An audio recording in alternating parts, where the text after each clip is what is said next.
We'll guide you through how to set up a custom domain with Namecheap. If you find this helpful, consider subscribing and liking the video. First, go to the Namecheap website and log into your account. Once you're in, head over to the dashboard. You'll see a list of your domains. Click on the domain you want to set up. Now, look for the Advanced DNS tab. This is where you'll configure your DNS settings. Scroll down to the Host Records section. Here, you'll need to add a new record. Click on the Add New Record button. For a basic setup, you'll usually need to add an A record and a CNAME record.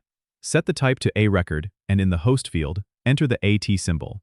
In the value field, enter the IP address of your hosting server. This points your domain to your server. Next, add a CNAME record.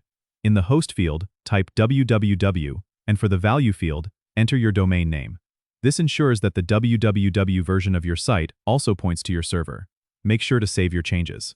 It might take some time for the DNS changes to propagate, so be patient.